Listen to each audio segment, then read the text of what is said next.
kekuasaan sudah Nusantara ya. Dulunya Nusantara. Jadi tidak hanya Wengker, bahkan Singapura kekuasaan Majapahit. Itu kalau berbicara kekuasaan Majapahit. Cuman kenapa Wengker ini Majapahit berada membawai Wengker ketika dahulunya ada istilah bahwasanya Majapahit itu Wengker itu lebih dulu dari Majapahit.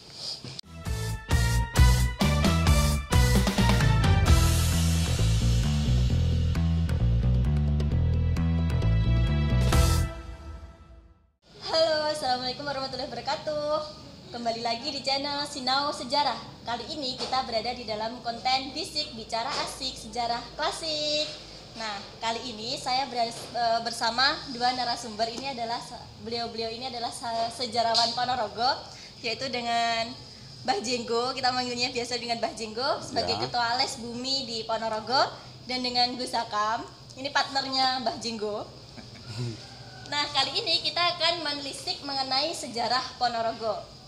Seperti yang kita ketahui, kalau di setiap daerah pasti punya sejarahnya masing-masing. Salah satunya adalah Ponorogo. Nah, kalau Ponorogo itu dulunya kita menyebutnya sebagai Wengker. Nah, beberapa sumber menyatakan kalau Wengker itu adalah daerah kekuasaan masa Majapahit pada masa Hindu-Buddha. Bagaimana kok tiba-tiba ada kekuasaan Majapahit di Kerajaan Wengker di Ponorogo ini? Seperti itu. Mungkin bisa dimulai dari Mbah Jenggo, dipersilahkan. Kalau ngomong kekuasaan Majapahit sampai Wengker itu kan sekarang Nusantara, Majapahit kan kekuasaan sudah Nusantara ya. Dulunya Nusantara. Jadi tidak hanya Wengker, bahkan Singapura kekuasaan Majapahit. Itu kalau berbicara kekuasaan Majapahit. Cuman kenapa Wengker ini Majapahit berada membawai Wengker ketika dahulunya ada istilah bahwasanya Majapahit itu Wengker itu lebih dulu dari Majapahit. Kan gitu. Memang kalau kita lihat nama Wengker di berbagai sejak Mataram itu sudah ada nama Wengker. Nama Wengker sudah ada, cuma nama loh ya, nama. Terus pada waktu Mataram kuno beribu kota di Jawa Timur sudah ada Wengker juga. Pada waktu itu peperangan antara Airlangga dan Wengker sudah disebutkan di Jombang apa Prasasti Jombang ya, Pucangan. Iya, Prasasti Pucangan itu sudah ada nama Wengker.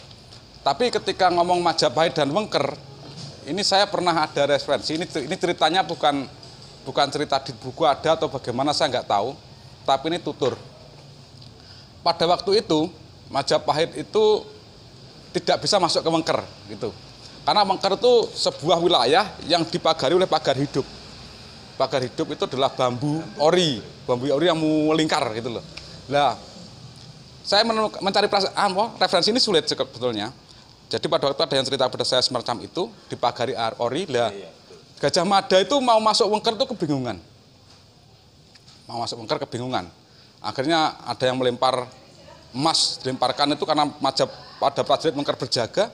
Akhirnya emas itu ceblok nek nggone ori, dibabati orine. Karena gerayan emas tadi. Yeah. Akhirnya Gajah Mada bisa masuk. Yeah. Itu ada cerita semacam itu.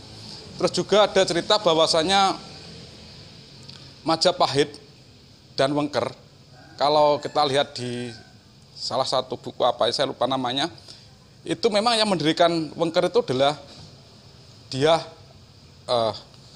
sama namanya tadi lupa, istrinya Dyah Wirot, Sri Kudamerta, Sri Wijaya Rajasa yang bergelar dengan Sri Wijaya Rajasa itu Raja Wengker yang pertama. Maka di situ ditulis sebagai Bre Wengker I. Itu kalau Majapahit semacam ini. Nah, untuk bagaimana kekuasaannya Wengker di Majapahit, karena otomatis itu sebagai bawahan lah, Wengker itu sebagai bawahan Majapahit gitu. Itu karena kita tahu siapa Kudamerta adalah istri dari Dyah Wirat, yang Dyah Wirat itu adalah enggak Kedaton Wetan toh. Dyah Wirat itu Kedaton Wetan yang tidak boleh menikah oleh Jayanegara karena pernikahannya takut kalau nanti adiknya memberontak ke Majapahit kan gitu, ke Jayanegara. Akhirnya menikahnya Dyah Wirat dengan Kudamerta ini pun sudah usia yo cara Jawane perawan kasep. Cara Jawane. Jadi sudah lama karena ya sudah menunggu Jayanegara meninggal dunia baru pernikahan. Kan itu.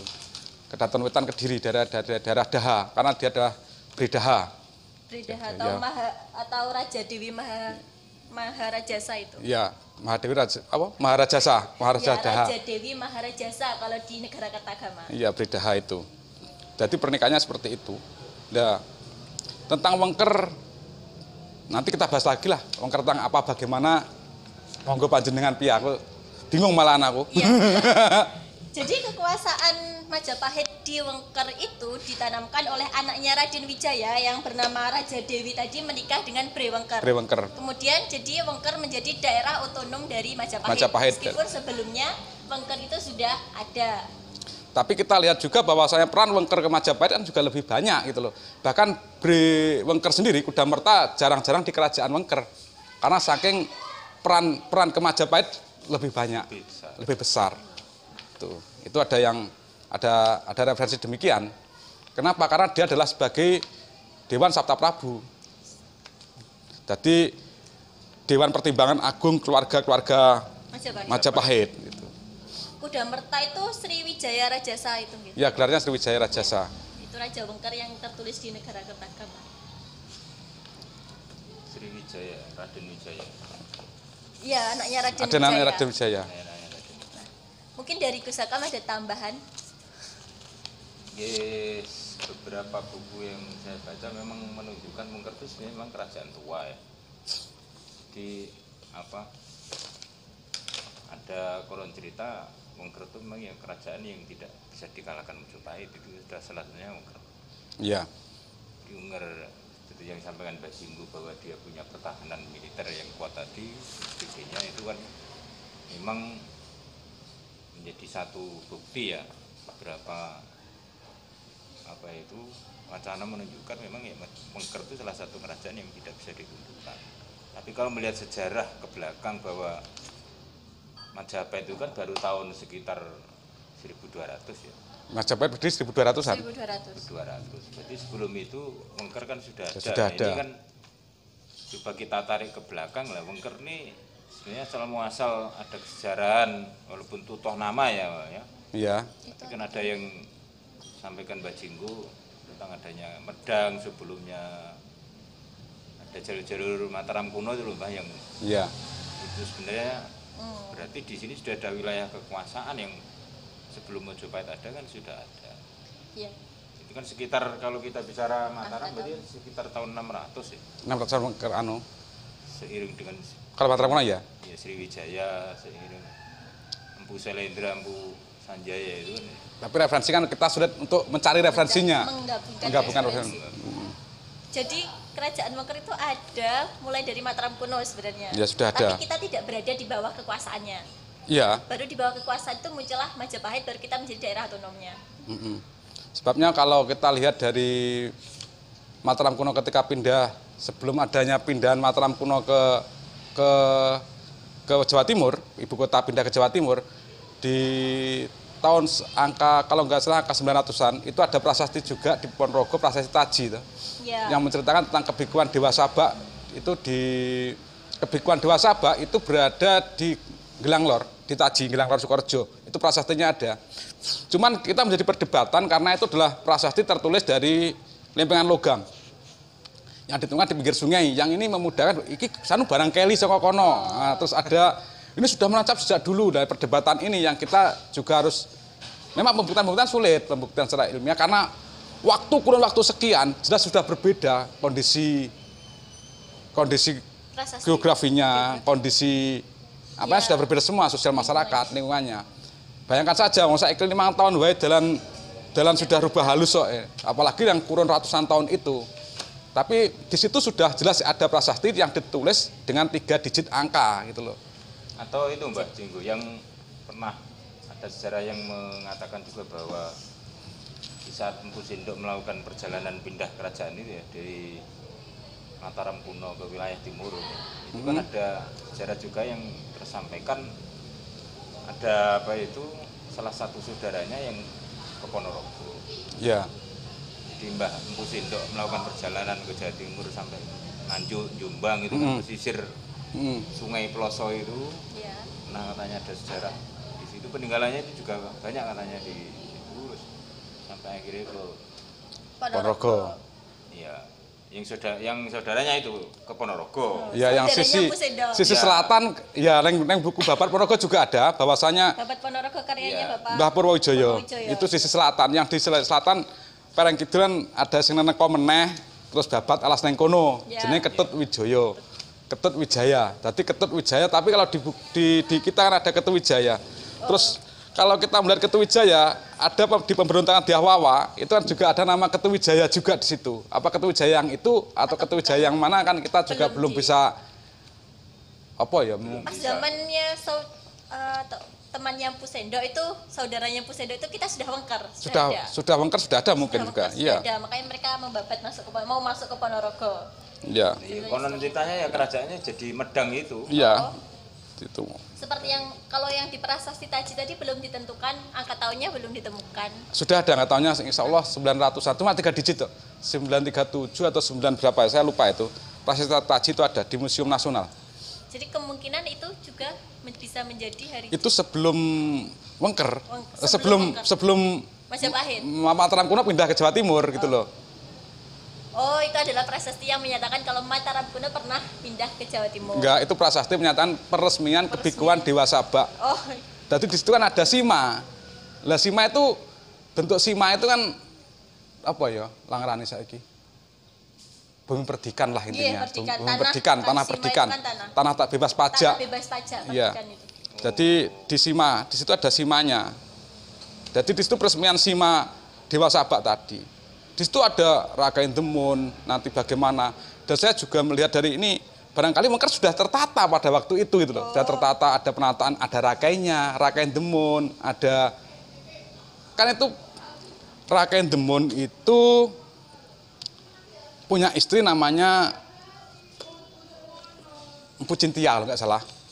Empu Cintia, lah akhirnya mau punya anak, anaknya itu ingin sekolah, disekolahkan di sebuah sekolahan agama pondok lah saiki lah ngono. Padepokan atau pondok lah. Daripada akhirnya mendirikan kebikuan di situ, kebikuan Dewa Sabak itu. Itu di Prasasti Taji. Berarti kan sudah ada penataan-penataan. Nah ini Mataram kuno itu membawai Wengker atau itu masih sudah wilayah Wengker kan kita juga belum tahu. bisa Jadi menemukan gitu loh. Nah, Biasanya kalau ada padepokan perguruan spiritual berarti biasanya ada kerajaannya. Ada kerajaan. ada kerajaannya. Biasanya gitu. Lah tapi kan pangkat Rakai Indemun. Rakai Indemun. Jadi kepangkatan ikilah omong Nggih. kepangkatan kan ada Danyang, terus Dahyang, ada kan kepangkatan ini kan Kalau ada sekarang birokrasi pemerintahan itu kan sudah ada Iya, itu loh. kalau sekarang. Dan itu kebetulan di situ kekuasaan Rakai Indemun. Berarti sudah lumayan Rakai, tinggi kan kalau Iya. Rakai itu. Rakai terus Datu toh. Lagi. Di bawahnya Datu. Nggih. Terus. Jadi mungkin kalau Raja Sriwijaya, Raja Satadi itu karena beliau menjadi kerabat Majapahit, jadi beliau mempunyai peran yang penting untuk Penting. kerajaan Majapahit. Salah satunya menjadi Dewan Pertimbangan Agung. Dewan Pertimbangan Agung atau Sabta Prabu. nih. Dewan Sabta Prabu ya. Nah, dikatakan dari beberapa sumber juga dia salah satu dari 8 tokoh yang pernah diundang oleh Gajah Mada. Diundang untuk menyelesaikan masalahnya Gajah Mada toh. Untuk menyelesaikan masalah Sebagai Gajah Mada. Mahapati, sebagai Mahapatih Majapahit. Hmm, Apakah pernah mendengar nih kunjungan? insya Allah pernah juga pernah bahwasanya Kudamerta itu juga orang paling tegas ketika menghakimi Gajah Mada, permasalahan Gajah Mada. Nggih. Tuh, tapi memang sejarah Ponorogo itu kan terputus-putus. Jadi kita kesulitan kalau kita langsung satu leg gitu kesulitan. Nggih. Berarti memang belum Terkuak konsep yang benar. Iya, jadi satu bab bahkan ada yang Wengker masa siluman, ada yang Wengker masa ini. Nanti kalau masa siluman Betari Mamang Sari, Prabu Boko dan masih banyak. Wengker itu memang banyak. Dan kalau kita melihat tentang Dewan Sabta Prabu di Majapahit tadi dengan bagaimana dia dengan Mahapatih Gajah Mada, ketika peresmian Mahapatih Gajah Mada itu tahun berapa Gajah Mada diresmikan jadi Mahapatih itu kan 1364 Masehi. ya itu setelah setelah sudah menjadi daerah otonom. Wengker sudah menjadi daerah otonom. Iya. Ya, kalau sekarang lokasi Wengker itu kan belum ditemukan atau memang sudah pernah dipetakan? Kalau ibu kota kerajaan senantiasa pindah karena berbagai masalah ya, ada bencana alam, Oke, ada parah perang, ya. ada perang dan sebagainya toh. Oke. Bahkan bisa jadi kalau Medang itu sebagai ibu kota kerajaan Wengker. Bisa jadi Mbogem yang ditemukan oleh ompak-ompak besar, batu-batu besar di sana sebagai ibu kota kerajaan. Juga bisa jadi kalau kita ngomong prasasti Mruwak, di Mruwak ada sebuah prasasti di Mruwak Madiun tentang bagaimana penyerangan dan jebol desanya Mruwak itu juga sebuah prasasti yang mungkin bisa di sana Wengker. Mungkin bisa di Sambit atau di Gunung Gajah dan utara Gunung Gajah seperti Pak Mul. Jadi Ada kalau saya yang katanya utara Gunung Gajah. masuk arah ke Pacitan itu Iya. Wengker Selatan. Iya, Wengker Selatan. Kan mesti pindah-pindah karena apa? Kita melihat bagaimana bencana alam nanti akan mengusir mereka dengan sendirinya. Karena alam sudah nggak mau kompromi itu loh, karena sudah longsor, sudah banjir dan bagaimana kan mesti pindah. Beberapa kerajaan kan yang pindah karena adanya peralayan. Adanya seperti itu. Oke. Terus perang terkalahkan, akhirnya juga pindah lagi. Kok sampai Wengker ketika Kasenanan Sarwa Surakarta diserang oleh Cina, Raja Jengkar ke Ponorogo, kekuasaan siapa Surakarta pada waktu itu yang juga mesti Geger Pacinan itu yang mudah-mudah saja. Akhirnya bagaimana kalau tidak pindah-pindah, meskipun nanti pulang ke Solo lagi kan. Girisawardana ini menggantikan kedudukan Majapahit pada waktu Tulung Tauntan Onorojo ini, dia menubarkan diri menjadi Raja Majapahit dan gelar Hyang Purwisesa yang insya Allah makamnya di Puri, Mojokerto.